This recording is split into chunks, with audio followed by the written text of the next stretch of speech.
Que ces paillettes symbolisent l'âme de Jean, sa vie, ses engagements, son histoire.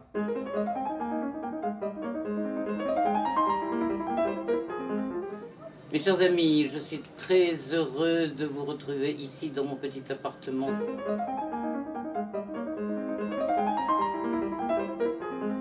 Alors, je vous raconte tout. Agitateur maoïste, activiste homosexuel et drogué. Non mais j'ai toujours été un déraciné. Je suis un griot, monsieur. J'ai pas de pouvoir, mais c'est moi qui raconte. C'est vrai? Voilà, ça me suffit. Hein. Personne ne relit mes discours. Et donc, qu'est-ce que je racontais? Mais qui est différent? Les homosexuels ou les hétérosexuels? C'est-à-dire que je connaissais le Jean de Guépier surtout. J'avais aussi connu le Jean de Aide, mais j'ai découvert celui du mouvement de gay libération homosexuelle. J'ai découvert aussi celui de la déportation.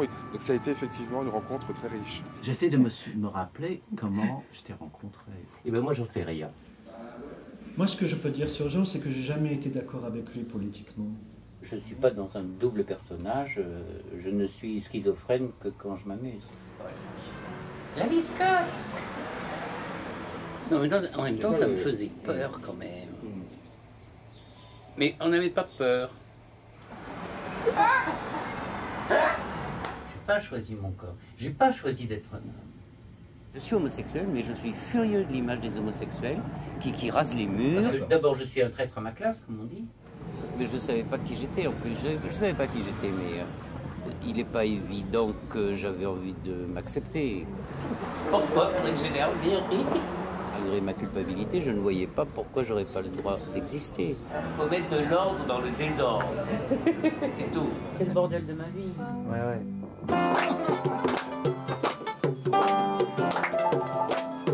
Chers amis, C'est vrai que je ne connais pas en France de personne qui a été dans tous ces mouvements à la fois, aussi présente et aussi engagée.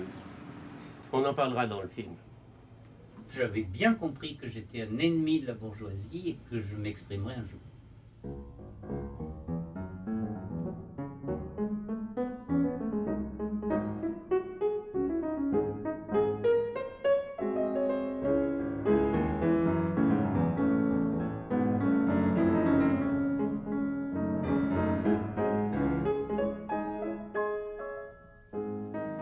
J'avais rien à faire. J'étais en prison. Mon père militaire, les horaires étaient là. Tout était, même le repas du vendredi, du jeudi, du samedi, la bonne, le chauffeur, tout était réglé comme dans une caserne ou dans un bateau de la Marine nationale. Je n'avais rien d'autre à faire qu'à être le gentil garçon objet fétiche de la bourgeoisie. On m'avait préparé une très très bonne carrière de lycée, de faculté, j'étais au conservatoire, j'étais un bon pianiste, j'étais beau gosse. On n'avait plus qu'à me présenter 2 ou 3 jeunes filles de la bourgeoisie bordelaise. Voilà, mon destin était tracé. Dans ce qui commençait à être une haine de mon père, je crois que j'ai été au bord de grosses bêtises, puisque mon père, dans son bureau, avait un revolver. Il était le symbole de l'ordre. Il était le symbole, surtout douloureux, d'une absence de tendresse. Il était le symbole de l'absence. Il était le symbole de... pas d'une hétérosexualité triomphante, mais je voyais très bien que le chemin serait ardu pour pouvoir dire que j'étais homosexuel et pour pouvoir faire qu'il l'accepte. Et je croyais le chemin beaucoup plus difficile que ça. Et en fait, ça s'est mieux passé avec lui qu'avec ma mère. Est-ce que c'était la haine de moi? C'est-à-dire que moi, j'étais trop, que j'avais... Il n'y avait pas ma place avec mes convictions. Donc il fallait que je disparaisse. Donc j'ai vraiment pensé au suicide. Quand les jeunes lesbiennes ou les jeunes gays se découvrent homo souvent à l'adolescence, ils sont évidemment vulnérables en tant qu'ados, mais d'autant plus vulnérables parce que doublement vulnérables au sein de leur famille, au sein de la société. Et donc ce n'est ni dans l'un ni dans l'autre milieu qu'ils pourront trouver les soutiens moraux et sociaux. Et puis je commençais à devenir plutôt cinglé, quoi, parce que je ne parlais à personne. Donc un délire solitaire amène assez vite à quelque chose de psychotique. Et mon père, un jour, m'a écrit, avant qu'il ne décède, hélas, il y a presque 3 ans, il m'a dit, quand tu étais tout petit, tu étais complètement colérique. On t'a dit, dis maman, et je disais non. Dis papa, et je disais non. Et donc mes parents ont eu beaucoup de fil à retordre avec ma petite personne. Je me suis ennuyé dans mon adolescence, mais j'ai pas perdu mon temps. J'étais enfermé, je savais pas où fuguer, j'avais envie de fuguer, mais je savais pas où fuguer. Mais en attendant, je crois que j'ai lu la moitié de la littérature française, qui m'a été un bagage. Quand je sortirai dans la liberté, ce que j'ai fait à 22 ans, bon, j'avais un bagage pour comprendre les relations humaines, même si j'avais passé une adolescence entière à ne parler à personne.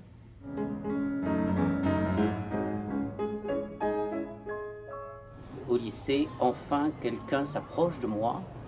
On était en philosophie, j'avais 18 ans et j'étais premier en philosophie. Et ce jeune homme s'approche de moi, il me dit « Mais tu es qui? Toi, tu parles à personne ?»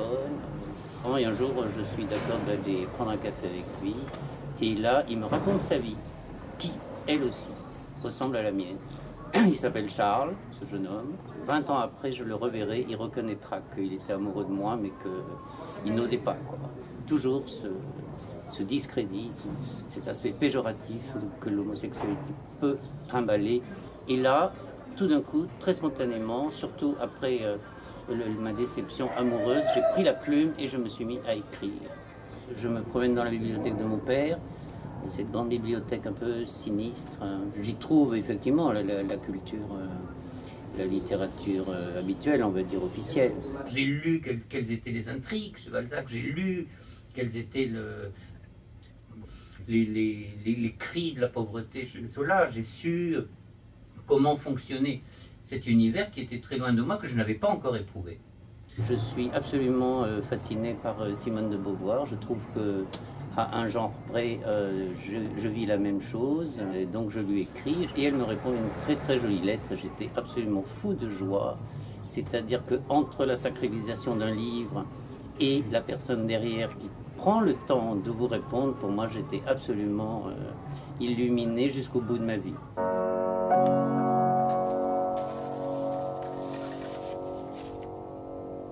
J'ai fait un concert le 3 mai 68 avec d'autres pianistes au Grand Théâtre de Bordeaux, et le 8 mai 68 j'envahissais avec les étudiants de Bordeaux le même Grand Théâtre où j'avais joué quelques jours auparavant. Donc là, tout d'un coup, quelque chose basculait formidablement.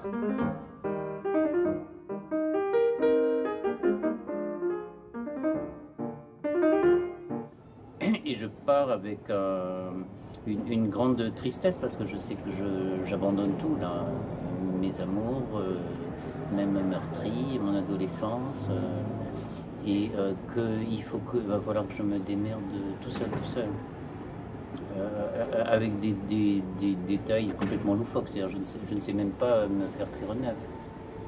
Je ne sais pas repasser une chemise, je ne sais pas faire une lessive, je ne sais rien faire. Tout d'un coup, je passe de la grisaille bordelaise avec sa flotte et sa Garonne où je voulais me jeter, du pont de Pierre, à la Costa, la baie des Anges. Et à cette époque, 21 ans, je puis vous dire que je n'avais jamais serré dans mes bras quiconque. Et je ne pense pas que je souffrais de cette notion de pucelage, mais c'était quand même une double peine pour moi. Et là commence un grand moment de liberté, de délire, de nouvelles amitiés. Un soir, je rentre dans le jardin Albert Ier et je me dis, là Coco, tu bouges, hein, parce que tu as osé arriver jusque-là, et ben il va falloir en faire quelque chose.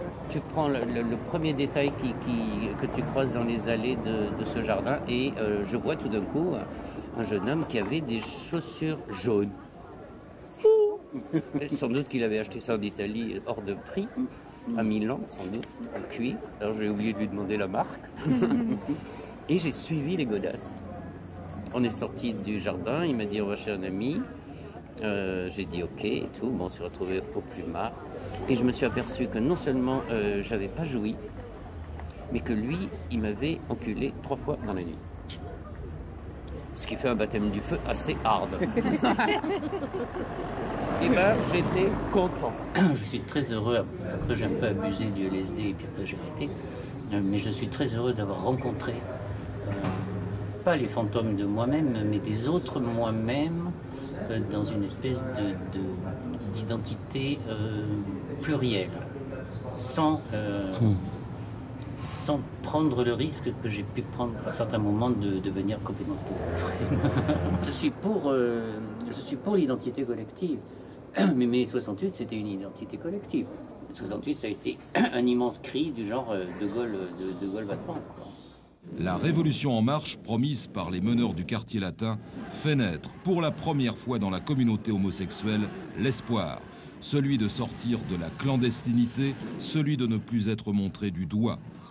Dans tous les cris de cette jeunesse, je pensais que j'aurais ma place. Je ne l'ai pas eu sur le différentiel homosexuel. Il a fallu attendre quelques années de plus.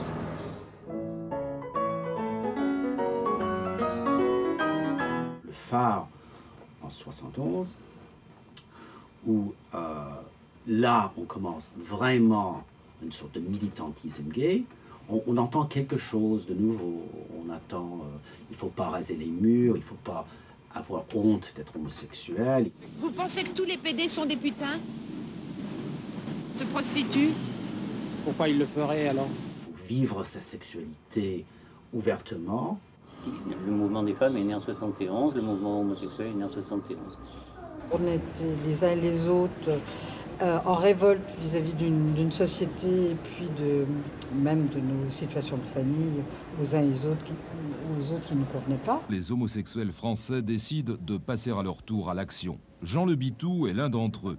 Avec ses camarades, il fonde en 1971 à l'école des Beaux-Arts le phare, le Front homosexuel d'action révolutionnaire. Donc il y a eu une génération, justement la génération des GLH, groupe de libération homosexuelle. Ça veut bien dire ce que ça veut dire. Ça veut dire qu'il y a une répression, s'il faut se libérer. C'est qu'il y a une oppression. Il y a 2 sortes d'homosexuels. Il y a d'abord ceux qui sont malades, puis ceux qui font ça pour de l'argent. Alors c'est déjà 2 choses différentes. On ne parlait pas d'homophobie à l'époque, mais c'était ça l'enjeu. Donc des gens comme Jean ont été très importants dans cette histoire. Notre discours était extrêmement politique et évidemment faisait fuir les bourgeois homosexuels. Néanmoins, il nous fallait indiquer que nous avions un aspect culturel. Moi, j'ai toujours respecté les gens du phare, les gens du GLH, les gens du QR, parce qu'ils avaient été là pour vraiment affronter des problèmes graves qu'il fallait affronter pour aider la condition des homosexuels. Et donc, on voulait et on était porté par des idées nouvelles, bien sûr, les idées situationnistes avec Raoul Vaneigem, traité du savoir-vivre à l'égard des jeunes générations, et Guy Debord avec la Société du spectacle. On se récite toujours les plus belles phrases des situationnistes. Et nous sommes toujours convaincus que nous sommes dans une société qu'ils avaient prévue dès 1965, avant 68, que ça serait une société de consommation, d'une société de la vitesse de la communication au moment même où on n'a plus grand-chose à se dire. Les intermédiaires se sont mis entre les gens alors qu'ils prétendaient faciliter la communication. Aujourd'hui, elle est mondiale, mais il n'y a jamais eu autant de guerres fratricides. Donc c'est au détriment du voisinage, et ça, c'est extrêmement cruel. Et nous, on était dans une société qui était vraiment vieille, avec une jeune génération à qui on enseignait un peu 2-3 petites choses. Qu'est-ce que c'est cette société de consommation qui n'a qu'une obsession, c'est de circuler. Circuler, il n'y a rien à voir. Et les gens bougent, mais les gens ne se rencontrent pas. Je vais de communauté en communauté. Ça veut dire aussi que je ne sais absolument pas si je veux rencontrer quelqu'un. Tous les gens arrivaient avec leur névrose, leur machin. Il y avait il y avait un malfrat qui s'était évadé de la prison qu'on hébergeait. Et ça s'est dégradé, parce qu'au fur et à mesure que le militantisme s'épuisait, nous concernant, que les flics n'arrêtait pas de nous surveiller et que ces petits gangsters commençaient à foutre vraiment la poisse, quoi. Je suis absolument hostile à la notion du couple.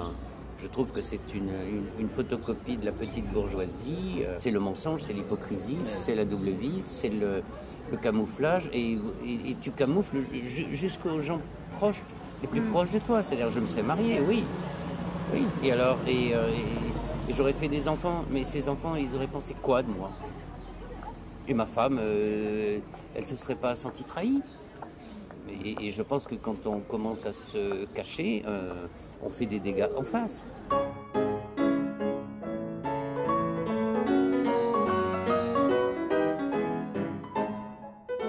Donc le combat contre l'homophobie, il est très très très loin d'être acquis. Et il a fallu des gens comme ça dans les années 70 pour le lancer et bien le lancer. Nous avons mis en place, dès 1977, avec la protection de Frédéric Mitterrand, un festival de films à l'Olympique entre Pau. En janvier 1978, on voulait frapper fort.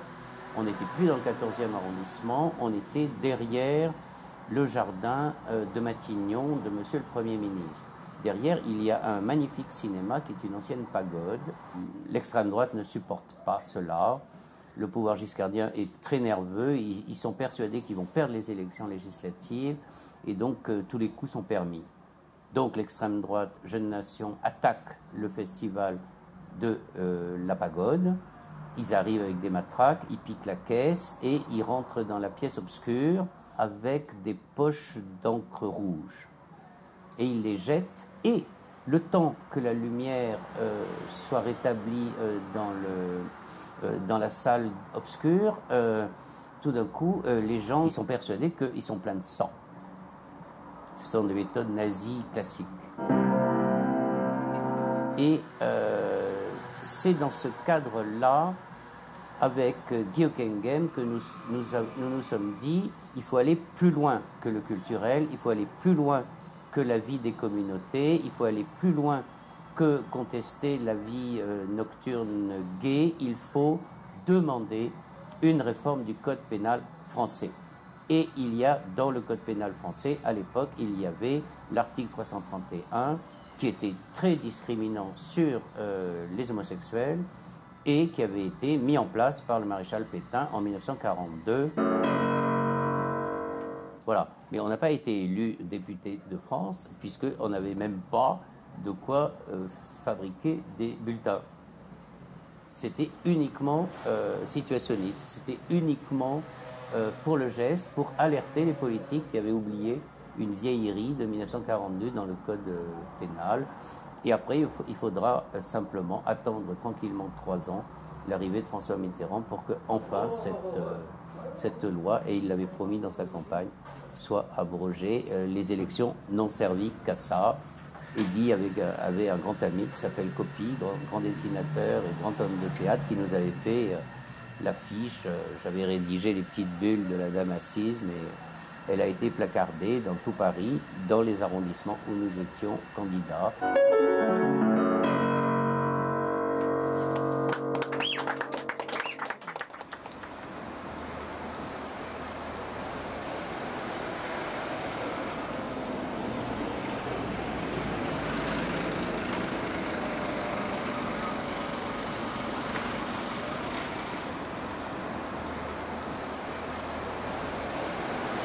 Voilà, c'est donc ici, au 188 boulevard Voltaire, qu'une tribu s'est installée. On était 5. Si on veut changer la culture gay ou le militantisme gay, il faut créer des médias, il faut créer des journalistes, il faut créer des revues qui puissent expliquer ce qu'on est. Je commence à comprendre comment fonctionne un journal. Et là, je vais voir Gérard Vapreau, avec qui j'avais eu une liaison avant. Et qui est un comptable avéré, Je lui dis, voilà, écoute, moi je m'occupe des journalistes et toi tu t'occupes de la structure, s'il te plaît, est-ce qu'on peut être d'accord là-dessus? Et il me dit oui. Le plus ancien, le Guépier, tire à 45 000 exemplaires. Fondé par Gérard Vapreau et Jean Le Bitou, il fonctionne avec 25 permanents qui se veulent bien sûr militants, mais avant tout journalistes. Guêpier, c'est l'histoire d'un nouveau journalisme, dans le sens où, en 78, un an avant, les homosexuels ont subi une censure. 3 semaines avant les élections législatives, Monsieur le Président de la République, Giscard d'Estaing, a décidé d'en finir avec une presse différente qui avait le droit d'exister et qui a été sauvagement interdite. Je crois qu'aujourd'hui, les choses ont changé, que ça sera beaucoup plus difficile d'interdire une presse homosexuelle, et surtout quand c'est une presse qui n'est pas pornographique. Quand, en 1978, en juillet 78, j'ai l'occasion de rencontrer Michel Foucault, par l'intermédiaire de Pierre de Ségovia et du groupe gay d'Amsterdam, je le rencontre rue de Vaugirard dans son grand appartement et je lui indique que j'ai un projet de presse gay. Je lui propose, s'il n'a pas une idée de titre, et il me propose Guêpier. Et je lui dis mais pourquoi? Et donc c'est dans l'éditorial du numéro 0, pour être gay, et pour le pied, et pour échapper au guêpier des ghettos. Je crois que Guêpier quand même a été un média vraiment très important pour tout le monde, pour le gay, pour la société en général. Un journal, ça donne une audience beaucoup plus large qu'un tract. Un journal, si on a des lecteurs potentiels, on peut y arriver. Parce que je voulais absolument pas faire un journal parisien. C'était le journal de cette communauté homosexuelle éparpillée, et plus on est loin de Paris, plus on souffre. Le Guêpier me manque. Et tout de suite, dans le journal, on sent très bien qu'une solidarité existe. Guêpier, je crois, était la plus grande entreprise gay en termes de masse salariale, de journalistes, d'employés en France. Et c'est les lecteurs qui ont fait le journal. C'est les lecteurs qui prenaient le courage, ils me l'ont toujours dit, ils me le disent encore, le grand frisson d'un jeune homme de 18 ans, c'est comme le baptême du feu, c'est d'aller jusqu'au kiosque et de demander Guêpier. C'est comme un come-out anonyme. Le Guêpier était, surtout à ses origines, et pendant plusieurs années, vraiment beaucoup plus proche de la réalité de la vie des gays. Que Guêpier ne pouvait plus être interdit, ce qui était quand même ma grande hantise. Il fallait pour cela que je m'appuie aussi sur des intellectuels de renom. Ils avaient entendu parler de mes élections avec Guy Hockenheim, et pendant l'attaque de la pagode, il y a eu une pétition absolument incroyable, signée Simone de Beauvoir, Marguerite Duras, Philippe Solers, Jean-Paul Sartre. Ils étaient tous là. Donc on avait déjà fait le plein et il suffisait, entre guillemets, de le capitaliser. Guêpier n'est pas dissociable de ses lecteurs, c'est eux. Et quand on a eu plusieurs problèmes d'argent, on a fait appel à eux et ils souscrivaient. Petites annonces, briser toutes les solitudes. C'était d'abord ça qui était aussi pour nous important. Je lisais beaucoup Guêpier à l'époque. Quand j'étais à Paris, je l'achetais tous les mois et puis après toutes les semaines. Quand j'arrive à Paris à 17 ans, en 91, j'apprends que dans l'aventure du Guêpier, il y a quelqu'un en particulier qui émerge, et c'est Jean Le Bitou. Il n'y a pas d'identité. Par contre, il y a une culture. Et une culture, c'est-à-dire comment on s'organise. Cette société n'est pas du tout faite pour que deux garçons décident pas de faire l'amour, parce que ça, bon, ça passe, mais et un projet de vie, et un projet d'amour. Ça s'inscrit où dans cette société qui n'a absolument pas l'intention d'accepter ce genre de transversalité? Comme quand je dis que c'est quelque chose de mythologique, c'est réellement mythologique. Vous savez, à partir du moment où il y a des gens comme Foucault qui traînent, et puis d'autres personnes, Yves Navarre et tout ça, on rentre là dans quelque chose qui est très prestigieux. Hein. Cette solidarité de Michel ne s'est jamais démentie, et elle a permis à Guêpier de ne pas être interdit. On n'interdit pas Foucault. Quand Sartre faisait chier De Gaulle, le ministre de l'Intérieur lui disait « Non mais dites, faudrait arrêter Sartre, là il nous énerve contre la guerre au Vietnam, etc. » Et De Gaulle a répondu « On n'embastille pas Voltaire. » Et Foucault, je pense que c'était ça. Grande interview qu'il me donne en juillet 78, il est pour le premier numéro de Guêpier. On en parlait souvent, il me disait oui, j'ai des choses à dire sur l'homosexualité, Mais non, je ne veux pas être obligé de faire mon come-out. Quand le journal Guêpier a eu 1 an, je voulais marquer ça d'une très grande signature. Donc, après Foucault qui avait inauguré le numéro 1, je voulais un interview de Jean-Paul Sartre. Et donc, j'ai écrit à Simone en lui disant, voilà, je voudrais une interview sur la question homosexuelle, pour être très clair. Et voilà, et elle me téléphone avec sa grosse voix rugueuse. Elle me dit, bon, Jean-Le Bittou, jeudi midi chez lui. Vous avez l'adresse? Je dis, oui, madame, merci beaucoup. Et voilà, et j'ai rencontré quelqu'un qui était très, très affaibli. Il allait décéder 3 mois plus tard, il explosait, il était aveugle. Et j'y suis allé avec Gilles Barbedette et Claude Lochu.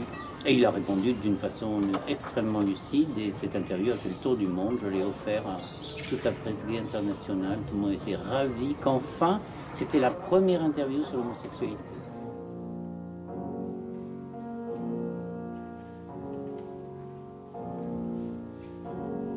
Il a fallu des décennies pour que l'on reconnaisse ici et là-bas la déportation homosexuelle, les tortures et ce qui s'est passé. Il y a eu entre 100 et 150 000 homosexuels qui ont été arrêtés, 60 000 en Allemagne qui sont partis en prison, entre 10 et 15 000 qui se sont retrouvés dans les camps de concentration.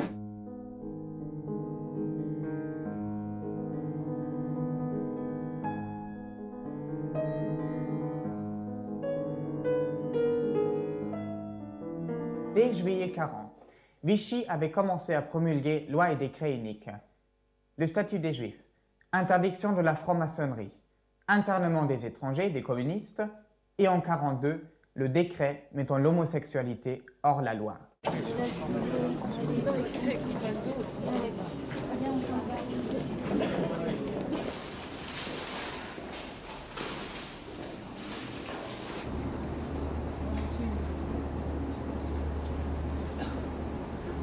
L'histoire, c'est toute l'histoire. La mémoire, c'est toute la mémoire. Quand on oublie un déporté, on oublie toute la déportation. Tous les livres d'histoire doivent être complétés par les horreurs que l'on sait désormais aujourd'hui.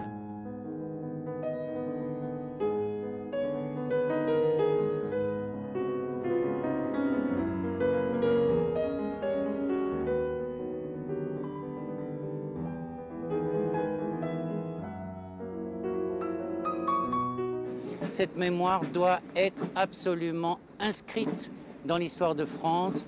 Il y a eu des avancées grâce à M. Jospin et récemment grâce à M. Chirac en 2005. Cette déportation a existé en France. On doit absolument la reconnaître et la reconnaître aussi dans les livres d'histoire et faire que certaines fédérations de déportés cessent de nous dire que ça n'a pas existé, puisque Pierre Selle était la preuve que ça a existé. Au moment où les Allemands sont arrivés dans les régions occupées, ils se sont emparés des différents fichiers. Pas en particulier les fichiers homosexuels, également les autres.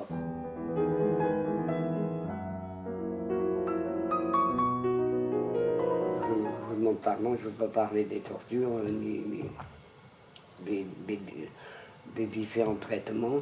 Il laissait pendre le condamné qui était mort, il le laissait des fois pendant 2, 3, 4 jours. Et les corbeaux volaient au-dessus. J'ai été dans le commando qui a construit le four crématoire. Ça, nous avons bien vu ce qui se passait, ce qui se tramait, et nous avons bien compris que le Struthof serait encore plus pénible que le camp où nous étions.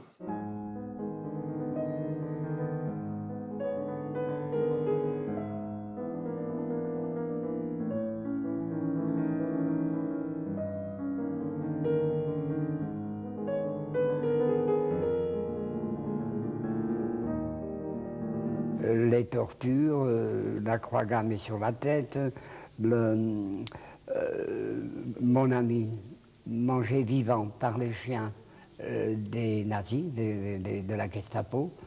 Il a été déshabillé, on a un seau sur la tête, on lui a lancé les chiens sur lui, devant nous. Il y avait donc des centaines de personnes qui ont vu ça. Presque chaque nuit, je me réveille encore en hurlant. Depuis près de 50 ans, cette scène reste présente devant mes yeux, dans ma tête. Jamais je n'oublierai cet assassinat barbare de mon amour. Pourquoi se taisent-ils tous aujourd'hui? Sont-ils donc tous morts? Mais pour certains, se taire est peut-être la seule façon d'oublier. Moi, après des dizaines et des dizaines d'années de silence, j'ai décidé de parler, de témoigner, d'accuser. Je crois que les déportés homosexuels et les déportés des autres ne font pas bon ménage ensemble. Je crois qu'il y a là un litige qui est malheureux. C'est cette classification entre les différents déportés, c'est-à-dire les uns parce qu'ils sont peut-être plus patriotes, ou parce qu'ils étaient résistants ou anciens combattants, et tous les autres, c'est des déchets. Il s'est battu 20 ans pour que cette vérité soit vraiment inscrite dans le cœur même de l'histoire de France. Et pour nous, homosexuels, c'est le premier morceau d'une histoire qui enfin apparaît et que nous protégerons le plus longtemps possible malgré tous les bruits et la fureur de l'histoire.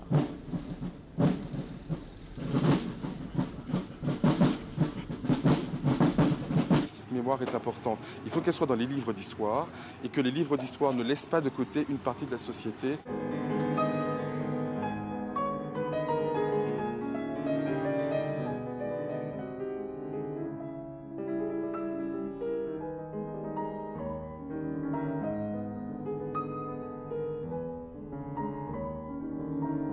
Vous savez, la chasse à l'homosexuel, cela a existé et je ne suis pas sûr que dans certains cas cela ne perdure pas.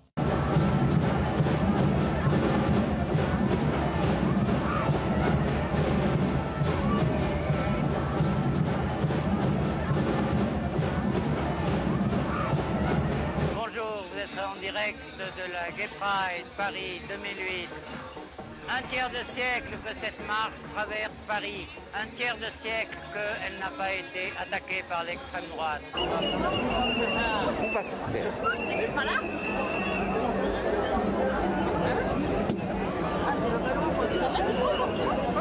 Ça cure à marcher.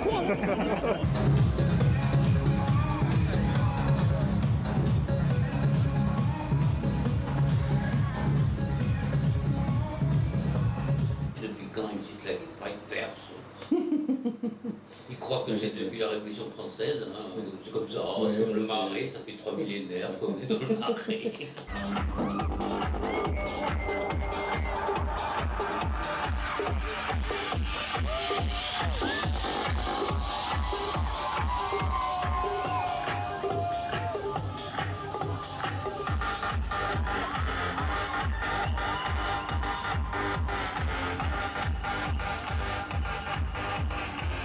En 92, 6 000 personnes. En 94, 20 000 personnes. En 95, 60 000 personnes. En 96, 100 000 personnes. Et en 97, 300 000. Aujourd'hui, c'est 500 000. C'est une victoire pour la différence. C'est une victoire pour dire qu'il y a des gens qui sont différents des autres.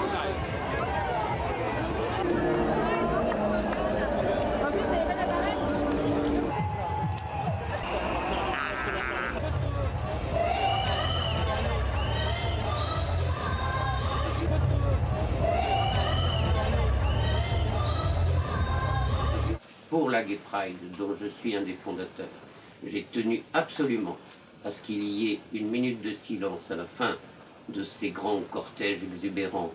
Et cela a été obtenu et cela continue à fonctionner et j'en suis très heureux. La Gay Pride, c'est pas les homosexuels qui défilent, c'est tous leurs amis, leurs enfants, leurs parents, leurs voisins qui sont là, qui applaudissent. Et qu'est-ce qu'ils applaudissent? Ils applaudissent une fierté joyeuse. C'est comme ça qu'on gagne. Et c'est pas de la tolérance, c'est de l'intégration sociale. Oui, tout à fait. Et le gros problème, c'est pas l'homosexualité, c'est l'homophobie. C'est fondamental d'expliquer comment des gens issus du radicalisme des années 80 dirigent la Gay Pride pour justement passer d'une génération à l'autre.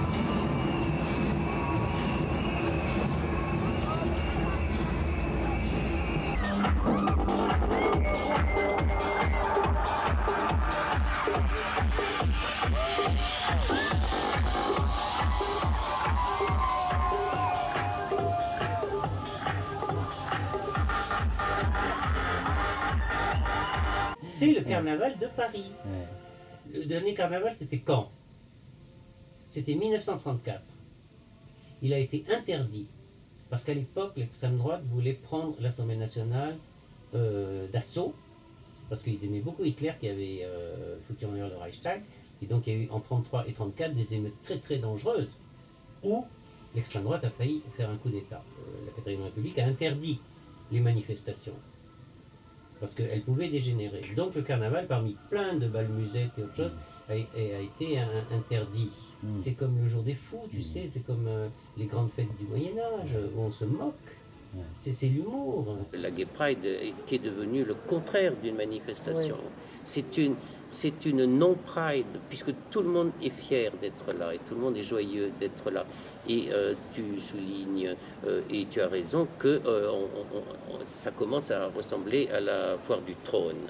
Mais c'est une idée, une image qui est aujourd'hui hystérisée, exaltée, alors que les premières Gay Pride, et la première en 77, était un enjeu purement politique, extrêmement dangereux. On pourchassait les photographes, c'est pour ça qu'il y a très peu de photos de toutes ces années-là, parce qu'on était déjà fichés, qu'on avait à peine eu le temps de dire un mot.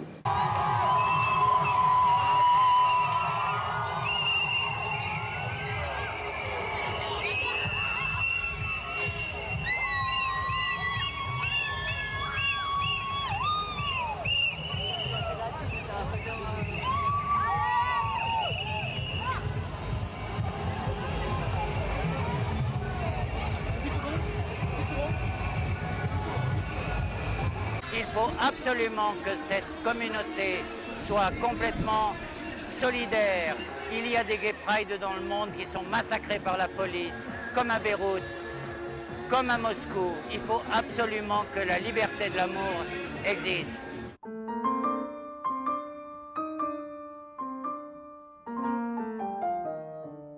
En revanche, je crois que le sidaïque, si vous voulez, j'emploie ce mot-là, c'est un néologisme, il n'est pas très beau, mais je n'en connais pas d'autres. Celui-là, il faut bien le dire, est contagieux par sa transpiration, ses larmes, sa salive, son contact. C'est un espèce de lépreux, si vous voulez. Et celui-là, je souhaiterais qu'il soit dans un centre, avec un personnel spécialisé, avec des règles d'hygiène strictes. Entre 85 et 95, les 3/4 de mes amis sont décédés de cette maladie affreuse. Je me suis impliqué longtemps dans l'association Aide, en travaillant sur la prévention gay. J'ai aussi encouragé beaucoup de mes amis à faire de la prévention sida, à témoigner à la télévision, ce que j'ai fait moi-même dans une émission de Closette, parce que je pensais que ce drame ne pouvait pas être un drame privé, c'est un drame collectif. Les débuts de l'information sur le sida étaient surtout basés sur des rumeurs, sur du gossip, sur des informations médicales qui n'étaient pas du tout vérifiées, par une catastrophe vraiment médicale. Les années d'insouciance vont s'arrêter au milieu des années 80 avec l'épidémie de sida. Les homosexuels qui trouvaient que la vie finalement était douce se retrouvent à venir ici souvent au Père-Lachaise enterrer leurs amis, ce qui permet quand même une mobilisation au-delà de la souffrance, et les associations de lutte contre le sida commencent à s'installer véritablement à partir de 85, que ce soit Arcade Sida, Aide ou Sida Info Service. Michel Foucault, mon ami, est décédé à 58 ans du sida, d'une septicémie gravissime et très violente qu'on n'a pas eu le temps d'authentifier, et à l'époque il n'y avait pas les moyens de sauver ce grand philosophe français. Et il est mort du sida en sachant à peine qu'il avait attrapé le sida à une époque où on ne savait pas très bien ce qui était en train de se passer. Toute cette idée qui était que le sida c'était une maladie en fait qui avait été créée pour empêcher les homosexuels de garder leur sexualité, c'est vraiment quelque chose que beaucoup de gens ont cru. Et d'après les dates, moi-même j'étais déjà contaminé sans le savoir. C'est affreux, j'ai regardé des photos il y a 3 jours, ça je voudrais en parler aussi, quoi. C'est très lourd. Concernant beaucoup de créateurs atteints par le sida, que comme leur corps n'était devenu qu'un lieu de douleur, ils n'avaient plus qu'à faire quelque chose, c'était de s'occuper de leur culture. Leur corps n'avait plus qu'à terminer des livres, n'avait plus qu'à terminer des peintures et des chorégraphies. Et ça, je pense que le corps disparaît quand la maladie est trop douloureuse. Il y a le témoignage de Jean-Paul Aron, à la fin de sa vie, très très malade, qui dit « j'en ai assez, j'en ai assez ».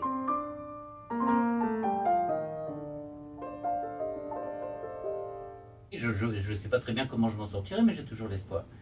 Je ne suis pas défaitiste. Ce que je sais, c'est que quand il y a le feu, on cherche où est l'eau, où est le seau d'eau. Donc là, je viens de passer 2 semaines à respirer les odeurs des hôpitaux et à regarder des bilans et des pronostics assez inquiétants, malgré le sourire embarrassé de mes médecins. Je vais me retrouver avec 14 chimios, hein. Je ne suis absolument pas sûr. Je ne sais pas ce qui va me tuer, si ce n'est pas la chimio ou les maladies. Et je pense que là, je dois absolument prendre en charge cette conscience. Je suis quelqu'un qui ne panique pas.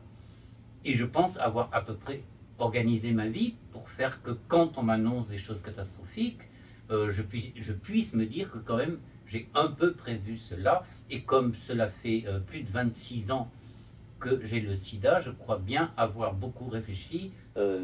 Et je me dis, ce corps détruit, ce corps abîmé, où je passe beaucoup trop de temps dans les cliniques et les hôpitaux, je suis à ses côtés, je sais qu'il est très abîmé, peut-être que c'est un peu de ma faute à certains moments, mais ce corps doit m'accompagner et je dois l'accompagner pour terminer ce que nous avons à faire, mais nous ne jouirons plus.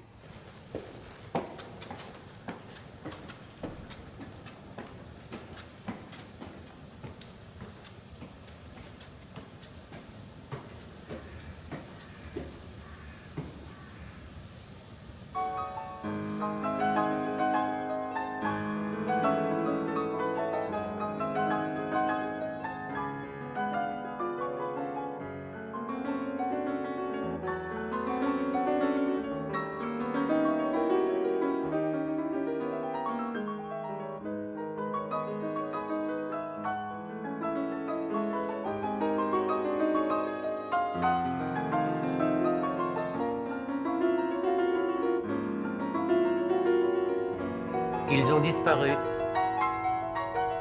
Philippe Béraud, Fabrice Kemmer, Klaus Nomi, Pierre Mardon, Michel Foucault, Marco Lemaire, Guy Hockenheim, Jean-Paul Aron, Coppi, Hervé Guibert, Antoine Pingot, Cécilio, David Girard, Franck Arnal, Mathieu Gallet, Alain-Emmanuel Dreuil, Alain Leroy, François-Xavier Benendic, Georges Donne, Jean-Pierre Mirallet, Philippe Gagnereau, Éric Eudeline, Vincent Legré, Michel Politis, Jean Blancard, Maurice Fleuret, Marc Baudin, Jean-Marie Coltès.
Jean et moi, on a pu avoir beaucoup de conflits ou alors de mots durs, mais il n'a jamais été question d'une sorte de remise en question de sa place très importante dans la création d'un mouvement gay en France, à un moment où il fallait faire et où c'était beaucoup plus dur de faire quoi que ce soit au début des années 70, au milieu des années 70 ou au début des années 80 que maintenant. Jean fait partie de ces personnes qui ont eu la clairvoyance véritablement d'appeler à cette libération. Il ne faut jamais oublier qu'il y a des gens comme Jean qui ont battu pour qu'on ait certaines libertés, mais les libertés qu'on gagne, on peut aussi perdre. Dans un joli geste.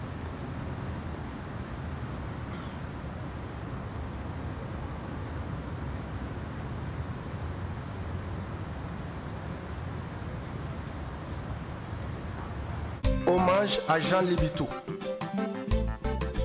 l'ami intégral, mon frère. Une fatalité implacable s'est abattue sur nous ce jour du 21 avril 2010, en sèmant la désolation et l'effroi. Important à jamais notre affection, l'ami intégral, la pierre angulaire Jean Lébitou, à qui je rends ici un hommage vibrant. Les bruits. Parce que c'était déjà une bâtarde. Si tu veux voir que ça fonctionne, c'est bien. Des produits de Monsieur Ibrahima Diarra, dit Ladri. Aujourd'hui, c'est l'artiste qui vous parle. Je suis triste. On a plein de projets de déplacement ensemble et pour continuer la lutte ensemble. Par exemple, moi, je n'ai jamais vu la mer. On ira voir la mer ensemble et voilà. On ira voir l'océan. L'océan, voilà. C'est la vie. Il faut accepter l'inacceptable. C'est comme un père. Les rapports entre fils et père, c'est très important. Moi, je n'ai pas eu de père, mais je pense que Jean était vraiment mon père. Ça a été mon amant. Et ça restera toujours l'amour. En définitive, toute la vie des gens a été une quête éperdue de l'amitié, du don de soi, de l'excellence. En somme, la quête du plus-être qui a rayonné autour de lui, dans son entourage et dans ses activités, où sa contribution lumineuse va laisser désormais un grand vide. Ah putain, ça retient le scoop. Ah, c'est des situations qui sont là. Oh putain, alors il me faut une rue là.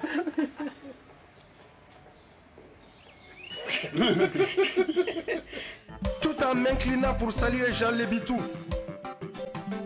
le combattant, le guerrier, l'infatigable, mon ami, mon frère.